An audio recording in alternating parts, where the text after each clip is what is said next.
حضرت عبداللہ بن جعفر حضرت جعفر تیار کے بیٹے تھے، نبی پاک کی پھوپھی کے بیٹے تھے حضرت زبیر بن عوام رضی اللہ تعالیٰ، وہ انتقال کر گئے۔ ان کا جب وصال ہوا تو 10 لاکھ دینار کا قرضہ تھا ان پر، اور جو زمین انہوں نے چھوڑی وہ زمین بنجر تھی۔ لو سن لے، جن پر قرضہ چڑھا ہوا ہے وہ نسخہ بھی سن لے، جن پہ قرضے ہیں نا، جو تنگ دست ہیں، جو روز رکے بھیجتے ہیں دعاؤں کے کہ بڑی پریشانی ہے، وہ وظیفہ سنیں، وہ وظیفہ سنیں۔ ہمارے زمانے میں وظیفے لینے کا رواج نہیں، تویز لینے کا رواج ہے۔ لینا چاہیے، تویز بری چیز نہیں، اچھی چیز ہے، لیکن زیادہ کام برکت والا کیا ہے؟ اللہ اللہ کرنا۔ کیا کام ہے؟ سجدہ کرنا برکت والا کام ہے۔ حضرت عبداللہ بن جعفر تیار کہتے ہیں میں نے قرضہ لینا تھا زبیر بن عوام سے، وہ وصال کر گئے۔ میں ان کے بیٹے کے پاس گیا، عبداللہ بن زبیر کے پاس۔ میں نے کہا پیسے لینے تھے، کہا بالکل لینے ہیں، میرے ابا جی مجھے وصیت کر کے گئے، لکھ کے گئے کہ یہ پیسے دینے، اور وہ یہ لکھ کے گئے ہیں، میں زندگی بھر کوشش کرتا رہا ہوں، ادا نہیں ہو سکے، بیٹا تیری ذمہ داری ہے میرے قرضے ادا کرنا۔ عبداللہ بن زبیر رضی اللہ تعالیٰ عنہ کہنے لگے میں انشاءاللہ آپ کی رقم دے دوں گا۔ تو عبداللہ بن جعفر تیار کہنے لگے بھائی ہم دونوں آپس میں ہیں، کوئی شے نہیں چھوڑ کے گئے آپ کے ابا جی، کوئی چیز نہیں۔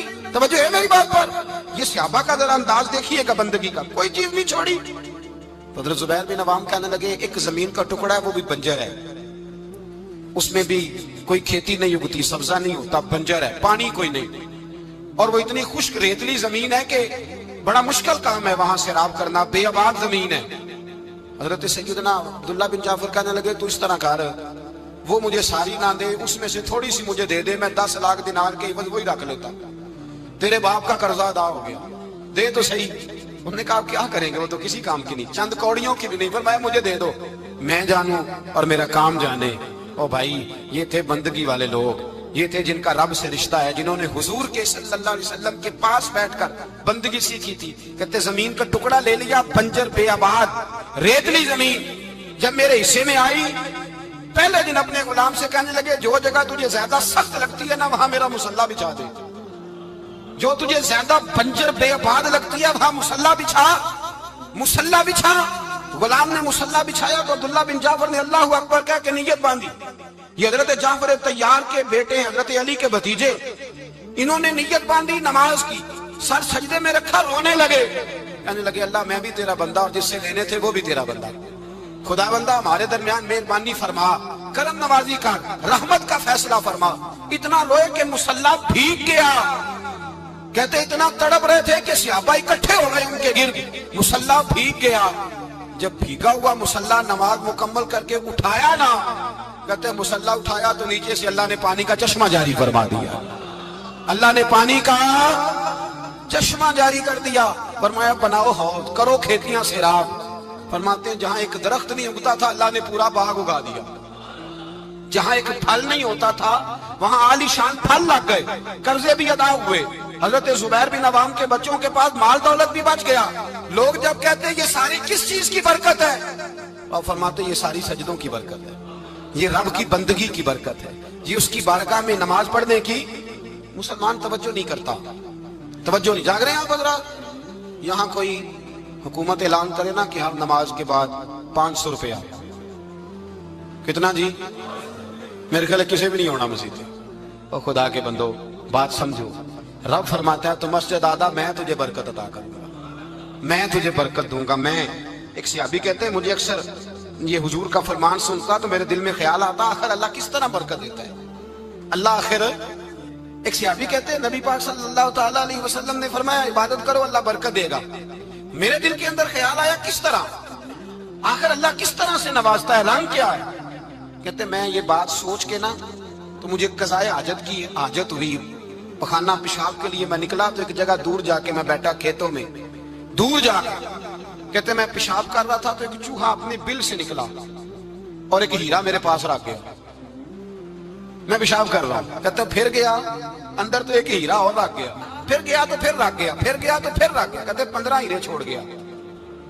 اب میں فارغ ہوا، وہ ہیرے اٹھائے گھر نہیں لے کے گیا، مسجد نبوی میں گیا کہ حضور سے پوچھوں میرے لیے جائز بھی ہے کہ نہیں، بلوں سے نکل رہے ہیں، بلوں سے پیسے نکل رہے ہیں، ہمارے سارے بلوں میں ہی چلے جاتے ہیں، بلوں سے پیسے آ رہے ہیں صحابہ کو، برکت دیکھیں عبادت، بلوں سے پیسے آ رہے ہیں، بل سے۔ فرماتے ہیں میں وہ ہیرے اٹھائے تو در رسول پہ، جب میں نے پہلا قدم رکھا نا مسجد نبوی میں تو تو مجھے بتانا نہیں پڑا، میرے مصطفیٰ نے میرا چہرہ دیکھا اور مسکرا کے فرمایا پتہ چلا ہے اللہ کس طرح نوازتا ہے، خبر ہوئی ہے اللہ کس طرح نوازتا ہے؟ فرمایا رب کی بارگاہ میں جھکے رہو، وہ تمہیں وہاں سے دے گا تمہارا گمان بھی نہیں گیا ہوگا، اس کے حضور تو آؤ، اس کی جانب تو توجہ کرو۔ بندگی کی اپنی ایک لذت ہے، سجدے کا اپنا ایک ذائقہ ہے۔ اگر آپ نبی کریم سید عالم صلی اللہ تعالی علیہ وسلم کی عبادات کو ملاحظہ کریں نا تو سرکار کی زندگی میں کثرت ہے عبادت کی۔ اعلان نبوت سے پہلے کتنے کتنے مہینے حضور غار حرا میں عبادت کرتے تھے، تنے تنہا۔ حرم کعبہ قریب تھا لیکن وہاں رش ہوتا تھا، لوگ ہوتے تھے۔ فرمایا میں اکیلے میں اپنے رب کو منانا چاہتا ہوں۔ کتنے کتنے ایام حضور غار حرا میں عبادت کرتے۔ پھر صحابہ کرام علیہم رضوان فرماتے ہیں کہ مدینہ منورہ میں حضور کا یہ رنگ ہوتا، اتنے لمبے سجدے کرتے کہ لگتا روح مبارک کی پرواز کر گئی، اتنے لمبے سجدے کرتے۔ حضرت سیدنا معاذ بن جبل رضی اللہ تعالیٰ عنہ فرماتے ہیں 3 دن ہو گئے حضور چلے گئے، مدینے میں نظر ہی نہیں آ رہے۔ صحابہ پریشان، ابو بکر صدیق، عمر فاروق، عثمان غنی، مولا علی ڈھونڈتے پھرتے، حضور سید عالم صلی اللہ علیہ وسلم کا پتہ نہیں۔ فرماتے ہیں جناب صدیق ایک بار گھومتے گھومتے جبل سلا کی پہاڑی کے قریب گئے، ایک چرواہا بکریاں چلا رہا تھا، اس سے پوچھا تم نے میرے محبوب کو تو نہیں دیکھا؟ تو کہنے لگا مجھے نہیں پتا تمہارے محبوب کون ہے۔ ایک آدمی آج 3 دنوں سے غار میں رو رہا ہے، اتنی شدت کے ساتھ روتا ہے کہ میری بکریاں جا کے غار کے سامنے بیٹھ جاتی اور بکریاں بھی روتی ہیں، میں بڑا کھینچتا ہوں پر لوٹتی نہیں، رات کو گھر لے کے جاتا ہوں تو جاتی نہیں، سویرے باڑے سے نکالتا ہوں تو دوڑی ہوئی آتی ہے، پھوٹ پھوٹ کے روتی ہیں، لیکن حال یہ ہے کہ دودھ پہلے سے بھی زیادہ دیتی ہیں۔ حضرت ابو بکر صدیق کہنے لگے یہی تو میرے رسول پاک علیہ الصلوۃ والسلام کے نبی ہونے کی علامت ہے۔ اس صحابہ کو بلایا، 3 دن سے حضور سجدے میں، کتنے دنوں سے؟ یہاں سجدہ لمبا ہو جائے تو امام کے پیچھے لوگ بھاگنے لگتے ہیں کہ صاحب آپ تو فارغ ہیں، مجھے تو ڈیوٹی پہ بھی جانا تھا۔ 3 دن سے حضور سجدے میں، اتنا طویل سجدہ، اتنا طویل۔ صحابہ کہتے ہیں قدموں میں جا کے لگے، محبوبہ بس کریں آ جائیں۔ حضور نے فرمایا رب نے سورہ ہود نازل کر دی ہے، سخت حکم آ گئے۔ وہ کہتا ہے میں تیری امت سے حساب پوچھوں گا، میں اپنے رب کو منا رہا ہوں، بکر جاؤ مجھے منا لینے دو۔ حضور نے ہمیں بتلایا ہے کہ رب کو سجدہ کریں تو رب مانتا ہے، اس کو منانے کا طریقہ سجدہ کرنا ہے، جھکنا ہے، عبادت کرنا ہے۔ کہا وہ مانے گا تو میں آؤں گا۔ تڑپ گئے صحابہ۔ اور ایک روایت ایسی بھی ہے کہ جب بات نہ بنی تو حضرت فاطمہ سے عرض کیا۔ حضرت فاطمہ شام کا سناٹا چھایا، اپنے آپ کو کپڑوں میں لپیٹا، دائیں بائیں شہزادوں کے لیا تو حضور کی بارگاہ میں گئیں، کہنے لگی محبوبہ بس کریں گھر آ جائے، مدینہ سونا ہو گیا ہے، مسجد نبی کی دیواریں بھی روتی ہیں، یا رسول اللہ ستون مجھ سے آپ کا پوچھتے ہیں گھر آئے۔ نبی پاک نے فرمایا فاطمہ تو بھی دعا کر، میں بھی دعا کرتا ہوں۔ حضرت فاطمہ بھی ساتھ والے کونے میں سجدے میں گر گئی، پھر دعا ہوئی، پھر التجا ہوئی۔ حضرت جبریل آئے، کہنے لگے محبوبہ رب کہتا ہے سار اٹھاؤ، وَلَسَوْفَ يُؤْتِيكَ رَبُّكَ فَتَرْضَىٰ، اللہ فرماتا ہے میں آپ کو اتنا دوں گا کہ آپ مجھ سے راضی ہو جائیں۔ تو حضور تو سجدے کے عالم میں۔ حضرت سیدنا عبد الرحمن ابن عوف کہتے ہیں میں حضور کے ساتھ تھا، ہم مسجد نبی سے نکلے تو سامنے ایک باغ آیا، حضور فٹافٹ گئے اور باغ میں سر سجدے میں رکھ دیا، دیر تک حضور نے سجدہ کیا، اتنا لمبا کہ جیسے کسی کی روح پرواز کر گئی۔ کہتے میں حضور فارغ ہوئے تو عرض کی حضور اتنے لمبے سجدے کی وجہ؟ تو فرمایا میرے پاس جبریل آئے تھے اور انہوں نے کہا یا رسول اللہ رب کہتا ہے آپ کا جو امتی ایک بار درود پڑے گا اللہ اس پہ 10 رحمتیں نازل کرے گا، اللہ اس کے 10 گناہ معاف کرے گا، اللہ اس کے 10 درجے بلند کرے گا۔ تو میں نے کہا سجدہ کر کے شکر نہ ادا کر لوں؟ اس بات پر میں سجدہ کرنے لگ گیا۔ اس بات پر ایک دوست کے ہاں بیٹا ہوا، مجھے کہنے لگے مبارک ہو بھتیجا آیا ہے۔ میں نے کہا خیر مبارک۔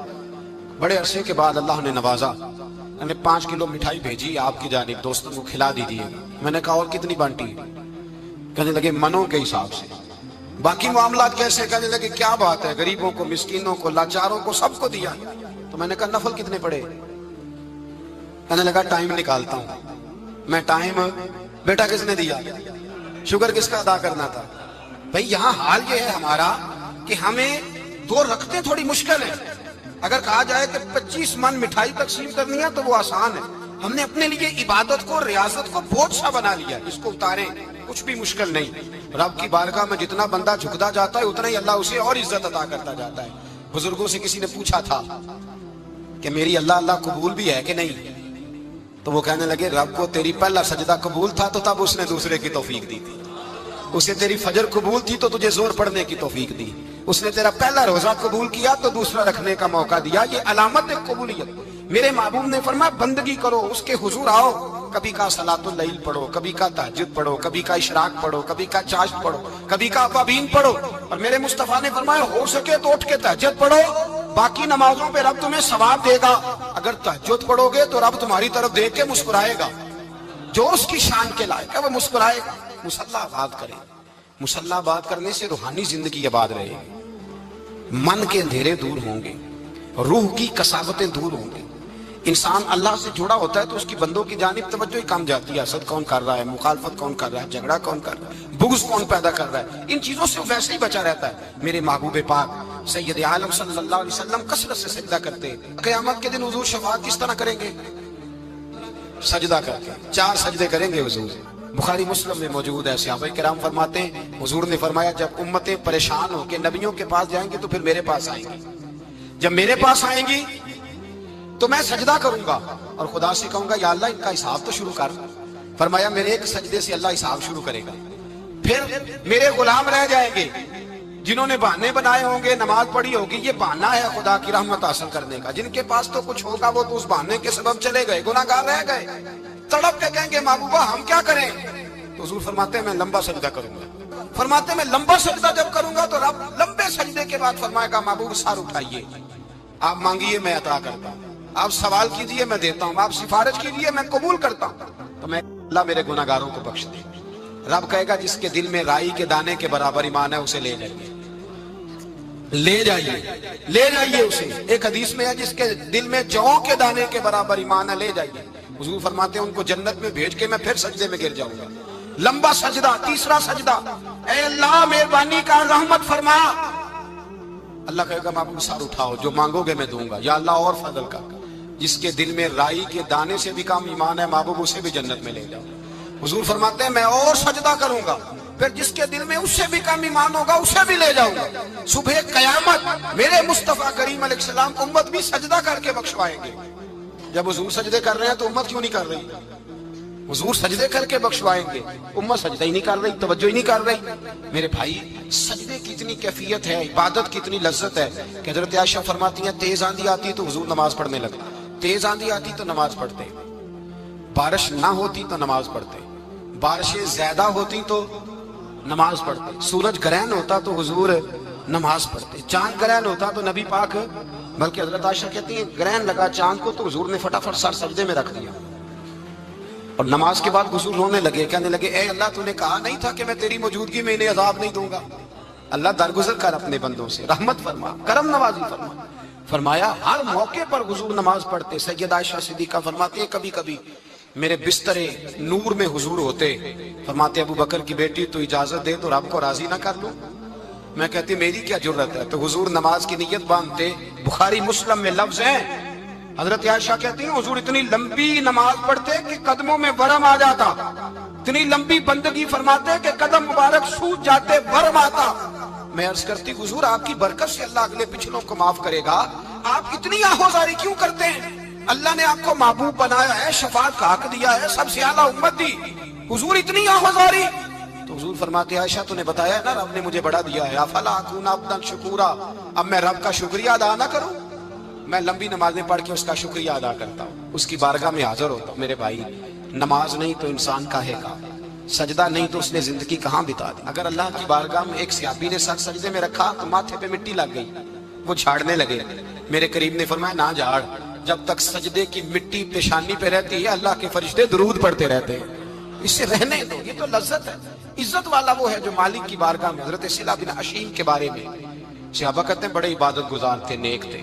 حضرت انس بن مالک کہتے ہیں ہم نوجوانوں کا دل کیا کہ ذرا اس صحابی کی عبادت کا تو پتہ کریں، کس طرح کی ہے عبادت کا تو پتہ کریں۔ فرماتے ہیں جنگ کا موقع تھا، رات کے وقت جب دنیا سو گئی نا تو وہ بھی لیٹ گئے، جب دیکھا سب لوگ سو گئے تو چپکے سے اٹھے تو جنگل میں چلے گئے، جنگل میں جا کے نماز کی نیت باندھ لی۔ کہا صلہ بن عشیم صحابی ہیں، وہاں نماز پڑھنے لگے، کہتے ہیں میں بھی پیچھے پیچھے ہو گیا کہ پتہ تو کروں کس طرح پڑھتے ہیں۔ تھوڑی دیر گزری تو شیر آ گیا، شیر نے آ کے تھاڑا، للکارا۔ فرماتے ہیں میں ڈر کے درخت پہ چڑھ گیا۔ حضرت صلہ بن عشیم نے نماز کا سلام پھیرا، اطمینان کے ساتھ شیر سے کہنے لگے اور جا چلا جا کہیں اور رزق تلاش کر، میں تو اپنے رب کی عبادت کر رہا ہوں۔ میں تو اس کی بارگاہ میں جھکا ہوا ہوں, مجھ پر تیرا قبضہ نہیں ہو سکتا. جب جنگلی درندوں کا قبضہ نہیں ہو سکتا تو کسی اور درندے کا عبادت گزار پہ قبضہ ہو سکتا ہے؟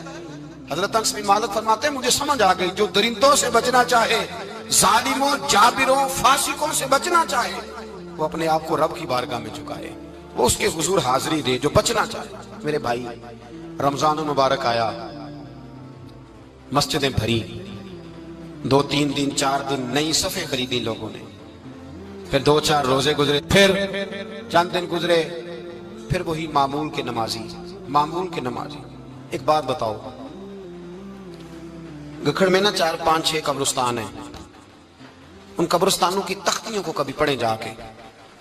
ایسے لوگ آپ کو ملیں گے جن کی وجہ سے حکومتیں چلتی تھیں, وہ سو گئے تو پیچھے کام بند ہو گیا. کیا ہوا؟ کام چل رہا ہے کہ ختم ہو گیا؟ بیٹا جس کا گزارا نہیں نہ ہوتا باپ کے پاس, وہ کہتا میں جی نہیں سکوں گا, وہ بھی جیتا ہے اور کھول کے جیتا ہے. بی بی کہتی ہے میرے تو سر سے تاج اٹھ گیا, زندگی کیسے گزرے گی؟ کچھ بھی نہیں ہوتا, سب ہوتا. 20-20 سال عورتیں بیوہ کی زندگی گزار کے چلی جاتی ہیں. یہ جو ہم نے اپنے اوپر بہت زیادہ بوجھ رکھا ہوا نا, جھوٹ بولتے ہیں بہت سارے لوگ, مجھے وقت نہیں ملتا نماز کا, یہ بہت بڑی جرت ہے, بہت بڑی. مجھے میرا کوئی دوست کہے نا میرے پاس ٹائم نہیں آپ کے پاس آنے کا, تو ہو سکتا ہے میں بگڑ جاؤں. تو کیسا یار ہے, ملنے کا ہی ٹائم نہیں تیرے پاس؟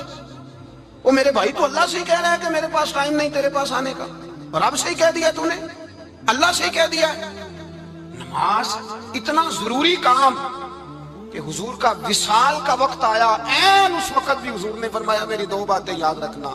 حضور کیا فرمایا کہ غلاموں سے اچھا سلوک کرنا, دوسرا اپنی نماز کی حفاظت کرنا, اسے چھوڑنا نہ. اور صحابہ کہتے ہیں جب حضور کو بڑی نکاہت ہو گئی, بظاہر قدم نہیں اٹھایا جاتا, اس وقت بھی فرمایا مجھے 2 بندے اٹھا کے لے جاؤ, میں مسجد جا کے نماز پڑھنا چاہتا ہوں. نماز اتنا بڑا کام کہ حضور نے فرمایا جو کھڑے ہو کے نہ پڑھ سکے بیٹھ کے پڑھے, بیٹھ کے نہ پڑھ سکے لیٹ کے پڑھے, لیٹ کے نہ پڑھ سکے اشارے سے پڑھے.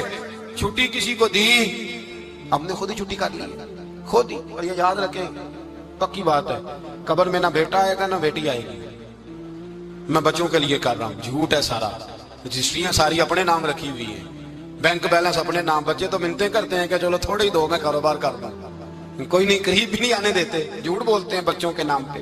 ہر شے پکی کی ہوئی اپنے نام, اپنی مرضی سے خرچ کرتے ہیں, اپنی مرضی کو دیتے ہیں جس کو دینا ہوتا ہے. بلکہ بہت سارے تو ناانصافی بھی کرتے ہیں. او بھائی سمجھ لیں اس بات کو, پرکھیں, اپنے لیے کچھ کر کے جائیں. اگر خدا سے بندگی کا رشتہ ہو, مولا علی شیر خدا پتہ کیا فرمایا کرتے تھے؟ حضرت علی فرمایا کرتے تھے میں نے تو دعا کی ہے خدا بندہ جنت میں بھی نماز کی توفیق دینا. اگر نماز نہ ہوئی تو جنت میں دل کیسے لگے گا, بغیر نماز کی طبیعت کیسے رچے گی؟ آپ یقین کریں نماز انسان کو بناتی ہے. نماز نکال دی جائے نا تو زندگی کا حسن ختم ہو جائے. لوگ ٹائم دیتے ہیں 3 بجے کا, 4 بجے کا, 5 بجے کا, لیکن مذہبی لوگ ٹائم دیتے ہیں زور کے بعد کا, عصر کے بعد کا, فجر کے بعد کا. مسلمان کی تو ترتیب ہی نماز سے شروع ہوتی ہے. نماز کب فرض ہوئی؟ معراج کی رات. کب فرض ہوئی جی؟ لیکن حضور جب گئے نا حرم شریف, یہاں بھی نماز پڑھا کے گئے, لینے جا رہے تھے نماز, لیکن مسجد اقصی میں بھی 2 رکعتیں پڑھا کے گئے. ابھی نماز آنی تھی, حضور اس سے پہلے نمازیں پڑھا رہے ہیں. تو نماز کا تو رشتہ ہے, نماز سے تو تعلق ہے. نماز حضرت سعید بن مسیب رضی اللہ تعالیٰ عنہ فرماتے یزید کی فوجوں نے جب مدینے پہ حملہ کیا تو انہوں نے گھوڑے باندھ دیے مسجد نبوی میں, 3 دن تک نماز نہ ہونے دی معاذ اللہ. فرماتے ہیں میں دیوانہ بن کے حضور کی قبر کے پاس بیٹھ گیا, میں دیوانہ بن گیا کہ وہ مجھے پاگل اور دیوانہ سمجھ کے چھوڑ دے. فرماتے ہیں قسم اللہ کی عزت کی, جب نماز کا وقت آتا تھا حضور کی قبر سے اذان کی آواز آتی, قبر انور سے جماعت کرانے کی آواز آتی تھی, قبر کے اندر سے. گویا میرے مصطفیٰ, شاید اسی لیے حضور نے 2 غلاموں کو ساتھ رکھا ہے, اذان بھی ہوتی رہے جماعت بھی ہوتی رہے. حضور تو اندر بھی جماعتیں کرا رہے ہو بھائی, وہاں بھی جماعتیں ہو رہی ہیں, اور تو یہاں نماز نہیں پڑھ رہا اور بہانہ بنا کے کھڑا ہے بہانہ بنا کے. نہ ایسا کر, وہ بھی جتنا وقت ملے مسجد میں جا کے گزارے, قرآن شریف کے ساتھ گزارے, ذکر کے ساتھ گزارے, عبادت کے ساتھ گزارے. اپنے آپ کو زیادہ سے زیادہ عبادت میں مصروف کریں. یہ اللہ کے ساتھ رشتہ ہے. عبادت نہیں تو بندگی.